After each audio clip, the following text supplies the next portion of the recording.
Hello and Happy New Year. It's been a minute, a day, a week, a while since I have vlogged, and I'm kind of like, do I remember how to do this? I hope you guys are doing well. I wanted to, well, first of all, I wanted to tell you a little bit about my break because I did have an actual break from work, which was great. And I did a lot of thinking just about my projects in general and my YouTube channel and what I want to do with everything this year and what my goals are. And I'm pretty excited. I have some fun things in store, I think. But I wanted to start with just kind of giving you an update on where I've been, because I did have a few videos go up in December. There was that school visit tour, like I took you guys on a school visit with me. I'll link that up below if you missed it. I think that was the last one I filmed. But I was like pretty inactive on this channel for me throughout December and even probably like starting after Thanksgiving. And I mentioned on my community tab that I had just, wasn't quite burnout, but I wasn't really feeling like picking up the camera and vlogging. Part of it was, I had deadlines, of course, at the end of the year, things I wanted to get finished up, projects I needed to turn in before the holidays and stuff like that. And I didn't feel like I quite had the energy to both do all the writing and the work I needed to do and also film that process and edit and upload the videos. It was all a little bit too much. And perhaps that should have been a red flag of sorts, because in the past, that's never really been a problem for me. I like filming my work and editing it and uploading the videos and sharing it with you guys. And I wasn't feeling tired of YouTube or burned out at all, but there was like an energy lag going on. And I ended up scheduling a doctor's appointment, and it was just for a checkup because, full disclosure, it had been a while since I just went and had a physical, just to make sure everything is good. I wasn't really having any big symptoms, or at least I didn't think I was, of anything. And I, just wanted to go make sure everything was all good. And so all of my tests came back great, except there was one little anomaly on my blood work that made my doctor say we should do a thyroid panel. And so we did a thyroid panel, and it turns out I have hypothyroidism, which I won't go into detail, but it explained a lot of things once I looked up what are the symptoms of hypothyroidism. Oh, hey, that would be me.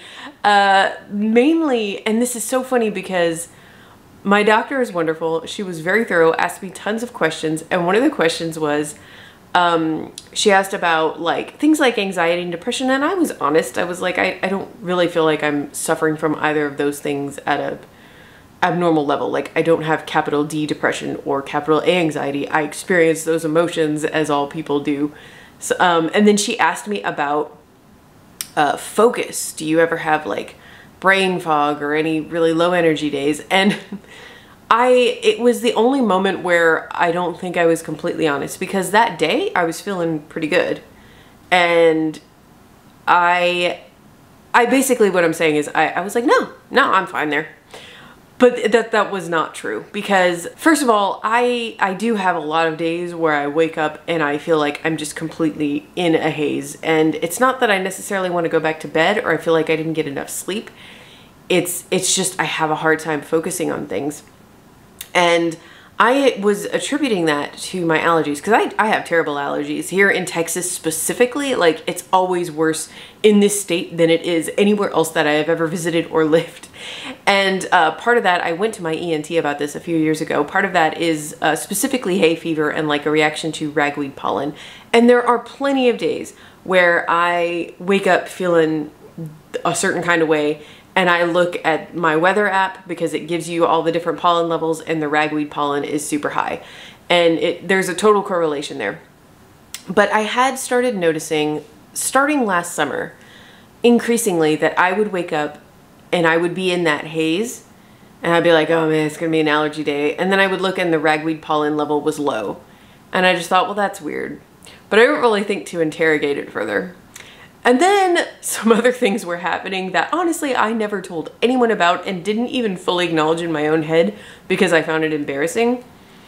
But I was finding that with increasing frequency, I was having these moments of like, just what I can only think to describe as a brain fart. And I know we all have moments like this, but I'm telling you they were getting a little wild. Like, one specific example that comes to mind is one day I went into the kitchen and I opened a drawer where the junk drawer that everyone has, and I needed a rubber band for something. And I pulled open the drawer and I found a package of chicken in the drawer and realized that the last time I had made a meal and cleaned up, I had put the chicken in the drawer instead of in the fridge. And if this was just like an occasional thing, maybe like we get distracted. That's what I was telling myself. You're listening to podcasts, you've got an audiobook on, you're like not paying attention.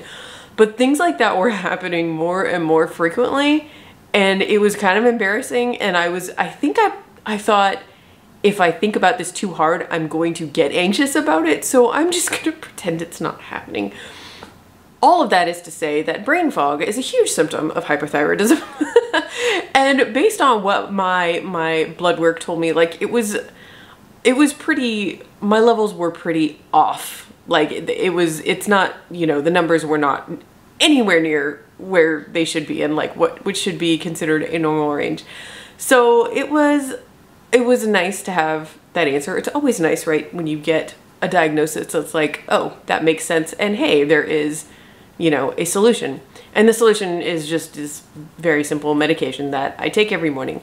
Now it takes several weeks supposedly for it to really kick in and notice a difference. And so I think I did for the first 2 weeks. Maybe there was a little bit of a placebo effect because I was like, oh yeah, I'm feeling better.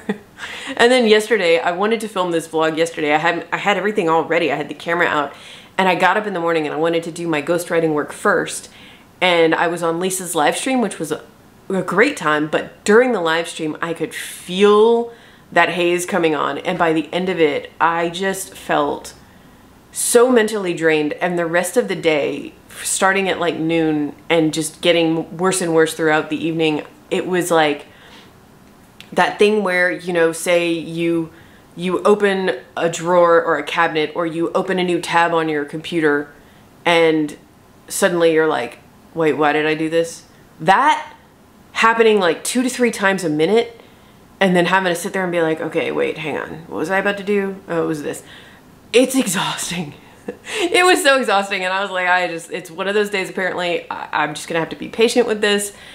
I'm not filming today. So anyway, I'm feeling better so far this morning. It's earlier in the morning and I woke up feeling good. So I really want to get this video up for you guys tomorrow. And I really wanted to update you and just kind of tell you why I think I petered out at the end of last year and how I'm hoping that things are going to start to get better. So anyway, now that we've talked about that, I wanted to tell you some of my plans for my channel, and 2 things in particular that I'm going to be doing. One of them you might have already seen. I really have been thinking about YouTube Shorts, and you guys know I am not a TikTok person. You will not find me on TikTok. You could not pay me to get on TikTok. I'm sorry. If you love it, I'm happy for you. Not for me. And I was just equating shorts with TikTok, and I never would have tried them if Lisa Daly hadn't suggested we do that Right Club accountability partner thing. And I filmed a bunch of shorts over the fall, and it was actually super fun and I really enjoyed it. And I was thinking, you know, I'm not going to set like a certain day of the week that I'm going to be uploading full-length videos. So sometimes it might be a couple of weeks, sometimes there might be a 2-week stretch in between videos, but I want to like keep in touch with you guys because I really love reading and responding to the comments. That's my favorite part of this whole thing. And I thought, you know, shorts are a great way to do that. And I still have so many questions from that community tab Q&A that I have yet to answer. So I thought it might be fun to do an Ask the Author series. And I've already started it. I started it Monday, and I will link that playlist up here if you missed any of them. But basically every day-ish, I'm going to answer one of your questions in a short. And that's it. It's a pretty simple concept. So if you want me to, if you have any questions for me about writing or publishing, books, reading, anything you want, just leave a comment. You can do it in this video or in any of my videos, any of the shorts, I'm taking all of them, and I have an Ask the Author tab in my Asana, in my calendar, and I'm just copying and pasting all of them in there, and then every day I go in and I pick a question and I answer it and put the short up, and that's that. So if you want to take part in that, that would be great. Please do, ask away. And the other thing that I want to do, I'm going to save that. I have a specific idea for longer videos on this channel that I want to do. You guys know I love doing those big kind of let's talk about traditional publishing videos, and there's so much going on right now. I never made a video about the DOJ ruling against the Penguin Random House Simon Schuster thing. That was awesome. There was so much to say there. I didn't do it. I have not made a video about the HarperCollins strike, which if you haven't caught up on, maybe I will put a link about that in the description below. But HarperCollins, those workers are currently on strike, and this channel supports their efforts because editors and, you know, people on marketing teams and publicists are just not paid near enough for the workload they have to do, for the expertise they bring to the game, and for the fact that they have to live, in most cases, in Manhattan or around Manhattan to do their jobs. So yeah, anyway, what I'm saying is there's a ton of content there I could make, but those videos take a lot of research, a ton of research. I script them out, and then the editing, there's also a lot that goes into that. And I just, for all of the reasons I just explained, I haven't been, the energy that takes, I just don't have it. And so right now what I'm thinking is, for right now, I just want to try to do a vlog every week. I might not get one up every week, but I want to, you know, at least try. Share my thoughts with you on all of those things on the vlog. And most importantly, share a lot more about my next project with you, because I am about to start something brand new and I want your help on it. But more about that in a second. Next, I wanted to update you guys about Sandstorm. So, Sandstorm is the placeholder title for the mystery novel that I started working on in the fall of 2021, I think. And I did a few nanos on it, if I recall. I don't even remember. Everything, what is time? I don't know. The point is, I've shared a lot about the journey of that book with you guys, and I was so close to finishing a pass of the revision of that book when all of this stuff started, and I just wasn't having, it was another thing in addition to YouTube that I kind of set aside because it was just taking all of my focus to get done the contracted work that I had to get done. And it was frustrating because it wasn't just that I was so close to finishing the pass, it was that I'm a big believer in writer gut. Like, I think we have a good sense, if we're really honest with ourselves, of what is working and not working with a book, and when it is time and it is not time to shelve a project. And I was completely torn throughout the revision of this book. I thought either, one, this is going to turn out to be a good practice novel, something that I wrote that it was my first attempt at adult fiction, and there's a lot of good stuff in it, but ultimately it's not something I should query or try to sell. It's just not, it's not going to get there. Or two, it's going to need such an overhaul that I just have to like get it in the best shape I can, send it to my beta readers, and then like have them tell me, is this something I can fix, or is it just a practice novel? That was what I thought. And then over the break, I did take a real vacation. I did not do any work. I had 5 days in a row where I literally just watched movies and did nothing all day, and it was wonderful. And then I had several days of vacation left, but I was feeling like, you know what, I actually want to look at this novel. I want to play with it. So it was like, it took 4 days of a couple hours every morning to finish a pass of a revision. So revision complete, hooray. And the ending had always been what I was most concerned about, because I knew I had rushed in the first draft. I had rushed writing the last few chapters. I just wanted to get it done and out of my head. And when I was surprised, because once I finished the revision, I had my answer. There are a lot of spots in that novel that I read it and I'm like, this is actually really cool. This is really different and unique. And I'm not going to say it's sellable because I don't think any of us really ever know. It's always a gamble. But yeah, I do want to query this. I want to try to find an agent with this. I want to try to publish this because I think it's really neat. And then there were many, many other places, particularly in the last quarter of the book, where I thought, I can see the potential here, but it's not there yet. And now I know what it is that I need to do. It's just that this is such, like, guys, I'm just going to say this. I don't know what I was thinking, but one, I didn't plot this thing out. And I guess this was a lesson that I just apparently need to learn every 5 years or so. I'm a plotter. If I don't plot a book, my revision is just going to be a struggle. And yeah, lesson learned, plotting the next one.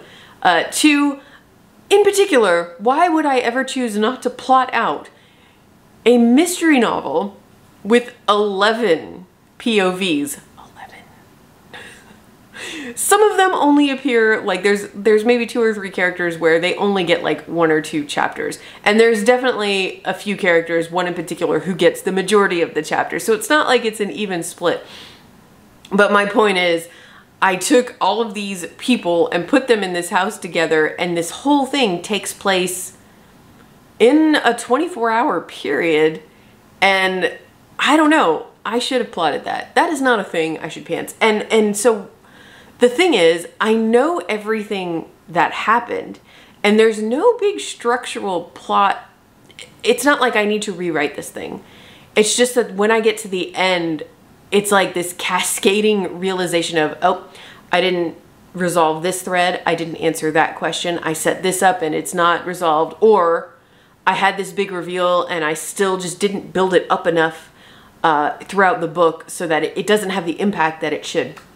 Everything is there. It's just not very, very little of it at the end is there at the right level it needs to be at. I don't know if that makes sense. It makes sense in my head. So essentially what I'm saying is I'm not sending this to beta readers because I don't want to waste their time reading something that I know how to fix some of the issues still myself. But also, I need a little break from this book. And I just, right now, I am not feeling at all rushed to find an agent. I've just kind of accepted, like, it's gonna be a long process no matter what. And the most important thing is that book be in the best possible shape it can be in. So it is not something I want to shelve. It is absolutely something I want to query, but it is also something that if I'm going to do this revision justice and actually get done what needs to be done, I have got to take a break from it. Even if it's just like 2 weeks. I'm not saying I'm putting this away for months or anything like that, but I need a little bit of a break. So that is where that stands. One revision complete, but another one yet to go. And that's going to be that at least 2 weeks. At least 2 weeks before you'll hear me talk about that book again. So that is where things stand there. And now let's talk about the next project. So if you subscribe to my newsletter, I mentioned, and I think I might have mentioned this in some vlogs last year, but I feel like I talked about it more in the newsletter. Last summer, I got an idea for a horror novel that I was super excited about. I did a lot of brainstorming and I had set up a Scrivener document and I worked out a lot of backstory. Like the whole premise is built around this urban legend in this small town.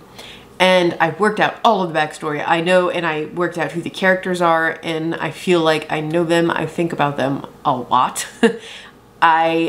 All of those kinds of details were worked out, but it doesn't have a plot. It's nowhere near ready for me to start writing, but the idea feels really solid to me. And that is going to be my big project for this year. I can envision, even though I don't know exactly what happens in this book, I feel like I have a really solid vision for what I want it to ultimately be as a story. And I think it would be really fun if you guys helped me out a little bit on it, because here's the thing.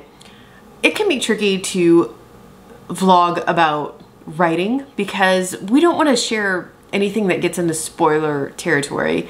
Presuming our books are going to be published, obviously, we want to avoid spoilers. And I know also a lot of writers feel a little like precious about their ideas, and I don't mean that in an insulting way. It's some things we just don't want to share, and that's fine. There's nothing wrong with that. But I found with vlogging about the mystery novel in particular that after a while, if I'm not going to share any details, it just gets really hard to get in the weeds and tell you guys, these are the issues I'm having and this is how I'm overcoming them. I want to be able to share more about the book without being spoilery. And this is going to be a fine line to walk, I understand, but I really want to give it a go. And then the other thing is that you guys give me such great insights and suggestions on so many of my videos about lots of different things that it just feels like I should take advantage of this. I mean,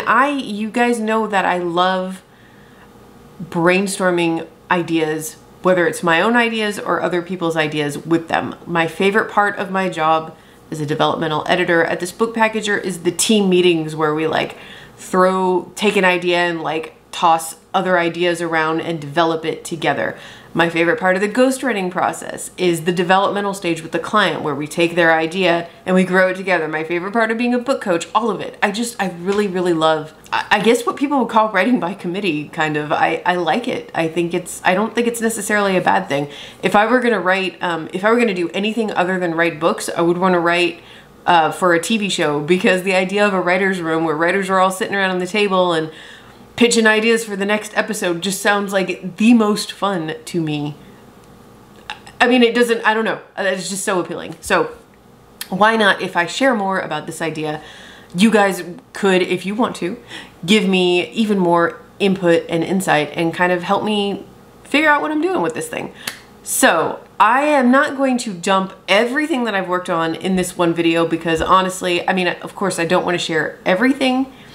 And if I shared things like backstory and the urban legend I mentioned in particular, that would be pretty spoilery for where I'm going with the book. So, but I do want to start with sharing some details and ask you guys a very specific question. And if you want to answer it in the comments, that would be amazing and really help me out a lot. So, okay, first things first. The title of my horror novel is Kith, K-I-T-H. And it is the name of a family, the last name, a surname for a family.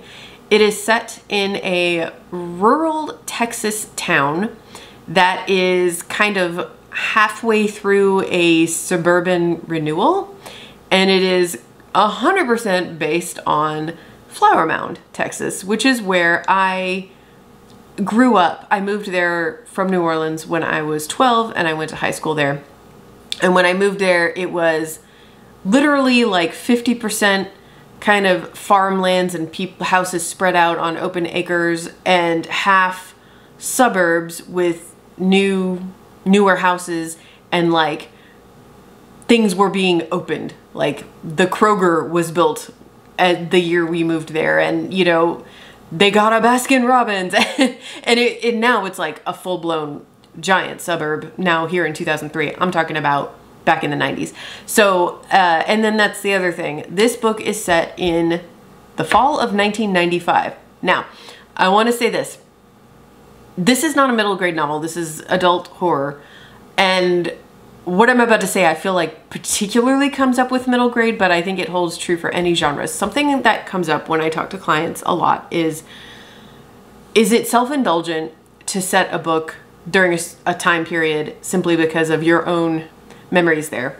And when I say it can be an issue with middle grade, it's because often our first middle grade novel ideas are based on our own memories of being 12. And so of course it's kind of natural for us to want to set that in the year that we were that age.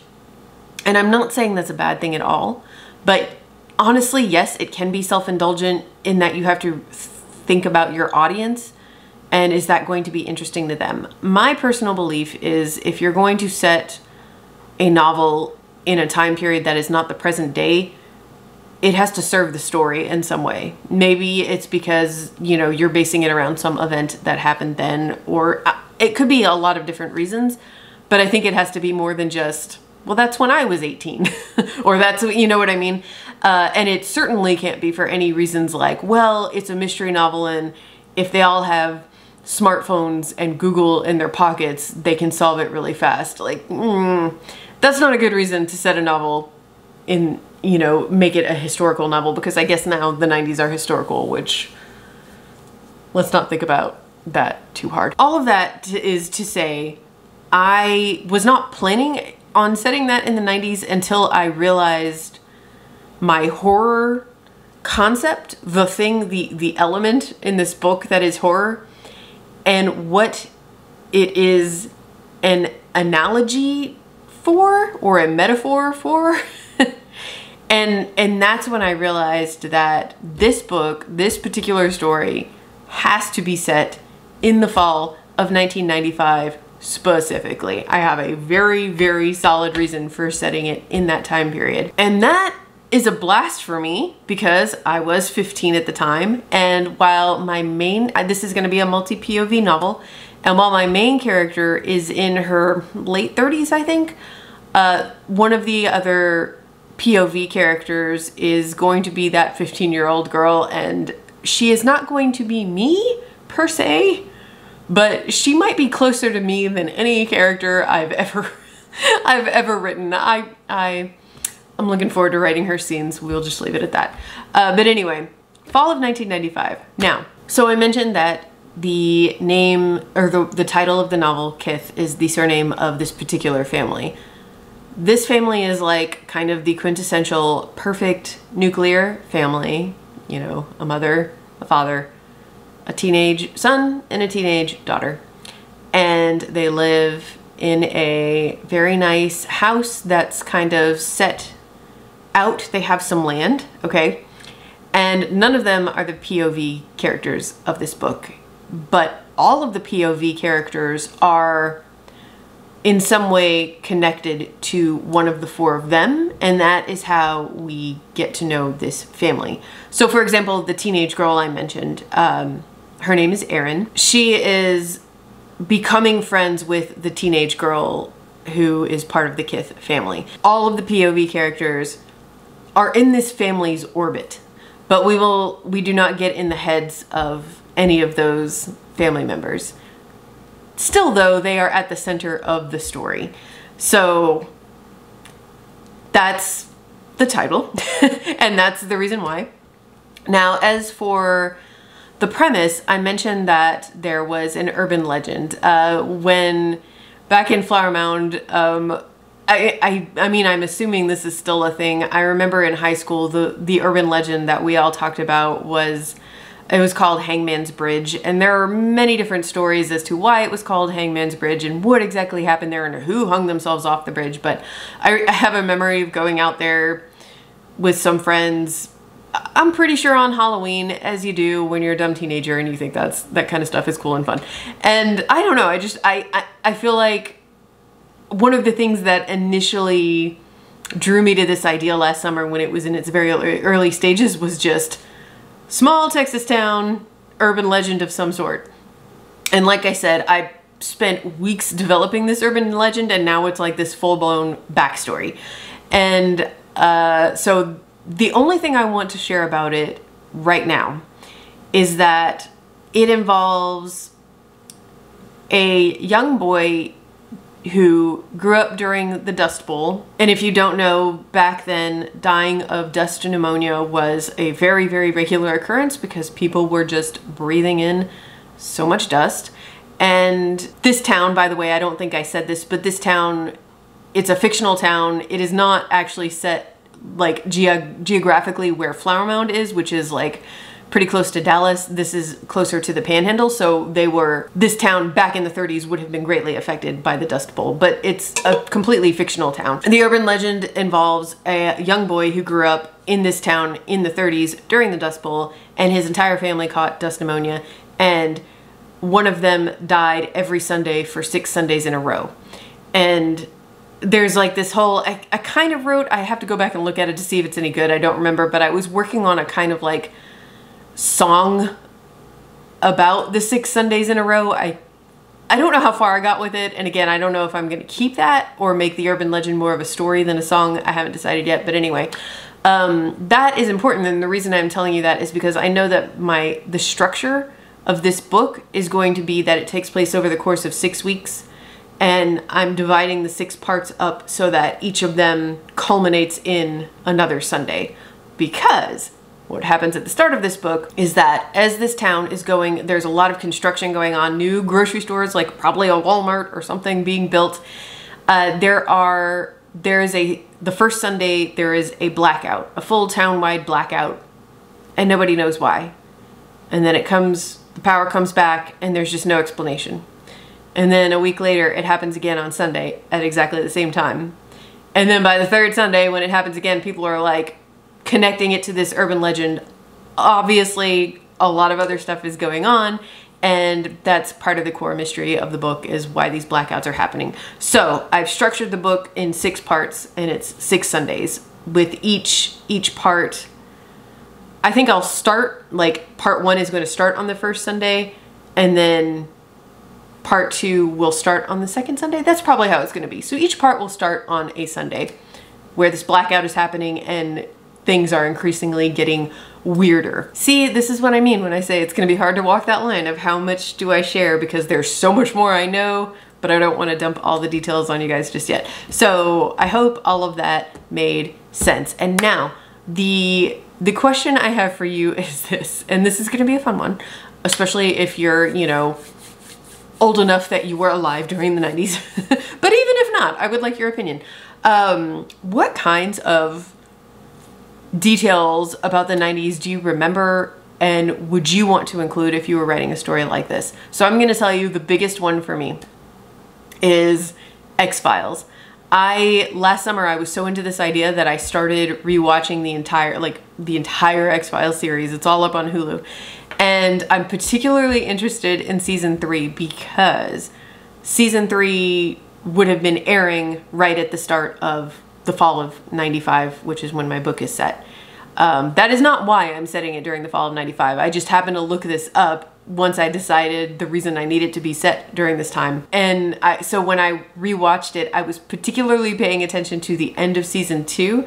And that was that finale, guys. Anasazi, I think is what it's called. And it's just one of the wildest cliffhanger, crazy finales of a show ever. I actually went and looked up some stuff about what it was like back then for mega fans of X-Files, because you guys know that show just had and has a massive cult following. What it was like back then, especially like kind of, I mean, really pre-internet where you couldn't, you know, really talk about your theories and stuff like we can now with shows like that. And there were X-Files watch parties, which you know I'm going to be including in this for sure. And just, yeah, I don't know. Anyway, all of the speculation over that particular cliffhanger and the premiere of this season 3 of X-Files, that is going to be a big part of this book. And the reason is because Erin, my 15-year-old teenage POV character, she is obsessed with X-Files. Her and her best friend want to be Mulder and Scully, and they are going to be going to some watch parties, and I definitely have some random scenes in mind. No idea how they're going to fit into the story yet, but that's definitely going to be a huge part of it. And a lot of this is, like, I know for Erin, her part of the story is once the blackout's happening and all these signs start to emerge that indicate that this urban legend might not just be a myth, she's going to go full Mulder. And, you know, her and her friend are going to be like deliberately looking for signs that something paranormal is going on. So that's how her POV is going to fit into this whole thing. In fact, when I was trying to come up with pitches for this book, like an X meets Y thing, one of the pitches I wrote was X-Files meets Shirley Jackson, and then I realized that a much better way to put it would be Mulder and Scully have always lived in the castle. And that is my pitch for this book right now. I just find it hilarious. Even though Erin is not like the main POV character, I still just think that's just, that's the vibe I'm going for with this story. So I hope that makes sense. And now what I want to know from you is what 90s details, especially in the fall of '95, Believe me, I have already looked up all of the historical events and things that were going on in 1995, but feel free to remind me of any or of whatever comes to your mind. But even just little details, things you enjoy, things you watched on TV, the music you loved, you know, any little details like that, any little 90s details that you think would be fun to see in a book. And I will tell you this, while one of my characters is 15, the main character, her name is Dawn. She is in her late 30s. I'm going through my other POV characters in my head. One is a single dad who's, I think, in his mid 30s. One is a woman in her late 20s who is the guidance counselor at the local high school. And one is a farmer who is in his 70s. Quick math in my head, 70s or 80s, I think. And he was also a young boy back during the Dust Bowl in this town and knows more about the urban legend than everybody else. We'll just say that. And oh gosh, and then one of the other POV characters, so I think I have 6 total, is going to be a guy in his early 20s who was a gifted and talented kid under a ton of pressure and just got into med school, decided it wasn't for him, and now he mows lawns. He mows the Kith's lawns, which is how he ties into the family, and we're gonna see that family through his eyes. And he plays bass in a Dream Theater cover band, and I like him a lot. I'm really fond of these characters. I could go on and on about them, but I won't at the risk of sounding kind of crazy. But those are my characters. So you see I've got like a range in ages from teenager all the way to like probably upper end of 70s. So anyway, yeah, 90s details. What do you think? What would you want to see? What do you remember fondly or not so fondly about the fall of 1995? Let me know, and I would love to hear any of your other thoughts as well on this project. I am really looking forward to sharing this with you guys, and honestly, I'm hoping it keeps me motivated and keeps the excitement going so that I continue to work on it and actually plot it this time, because lesson learned, once again, I am not a pantser. I will never be a pantser. Okay, that's gonna be it for this video. I hope you guys are doing great, and let me know also, how was your vacation if you took one? How were your holidays? Were you able to take a break as well? How's your writing going? Etc. I just feel like it's been a really long time, so keep me posted in the comments below, and I will see you next week.